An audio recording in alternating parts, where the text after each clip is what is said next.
Hey everyone, and welcome to Weight Loss Wednesday. I'm Chef AJ, the author of Unprocessed, The Secrets to Ultimate Weight Loss and Own Your Health. And this is where I show you recipes for healthy, permanent, and sustainable weight loss. Last week, I showed you how to make the world's best Snickerdoodles out of 4 ingredients. They were vegan and refined sugar-free and gluten-free. And I promised you that the following week, I would show you how to make a vanilla frosting if you wanted to make them into sandwich cookies. Really easy. You need just a few ingredients, and one of them is sweet potatoes, but I really recommend you use the Hana yam. I don't think this would taste very good with the orange ones, and the orange ones tend to be pretty mushy.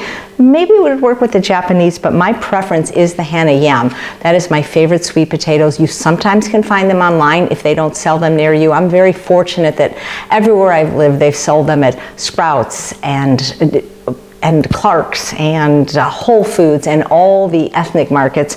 They really are, as my grandmother would say, a taste thrill. And once you have a Hana yam, it's hard to eat any other potato.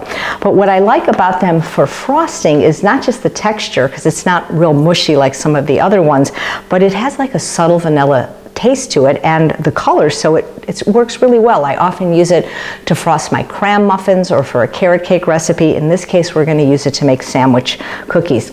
I developed this recipe many years ago. If you're familiar with Nina and Randa Nelson, the creators of the Clear Skin Diet, they don't eat any overt fats because they have had acne, and I needed to make a birthday cake for their 25th birthday, and most frostings call for things like tofu or nuts or coconut, and so that's how I created this recipe. So I have my Hana yam and I have some date paste, and date paste is just wonderful for all of your sweetening needs. It's easy to make in your own kitchen. My original recipe is from Unprocessed, and it's as good today as it was back then.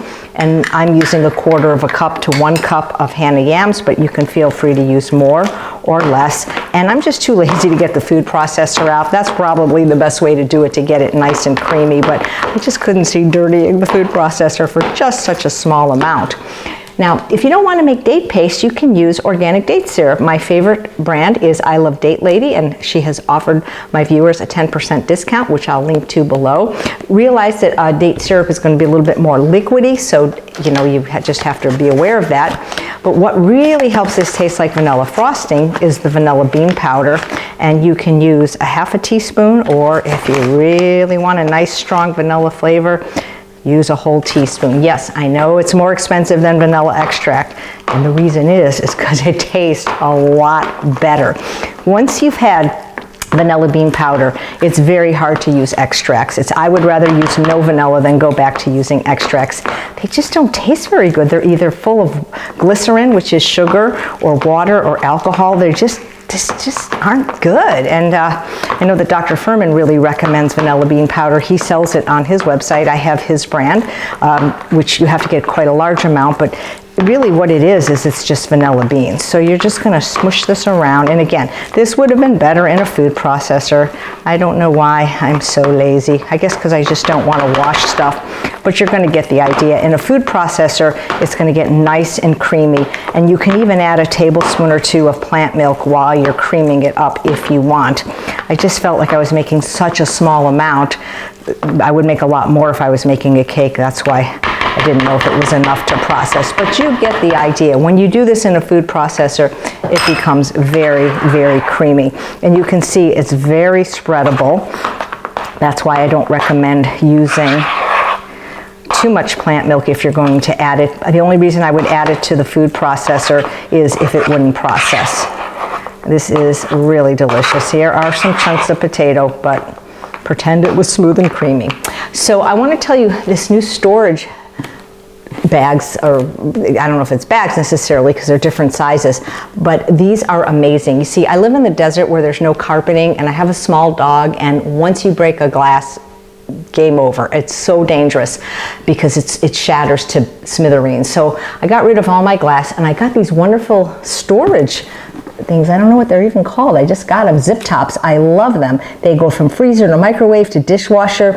They are completely food grade and safe, and I'll link below and see if I can get a discount for you, but they're amazing and they're reusable. And so these are the cookies I made last week when I showed you, and they're still moist and pliable. And these come in so many different shapes and sizes, these zip tops. So let's make our spreadable cookie. So what you can do is, if it's too big for your mouth, you can make it open face, and you can put as much or as little. I always liked a lot of frosting because I was a double stuffed Oreo kind of person. Supposedly Oreos are vegan, but not so healthy. Or if you want to put 2 in, you can put it together. And there you have your sandwich cream cookie made from the Snickerdoodles. So I hope you'll try this vanilla frosting and the Snickerdoodle. And if you try it, I hope you'll like it and let me know. Thanks so much for watching another episode of Weight Loss Wednesday. I'm Chef AJ, and I truly believe you can have both the health and the body you so richly deserve. Should I eat it now or wait for dessert?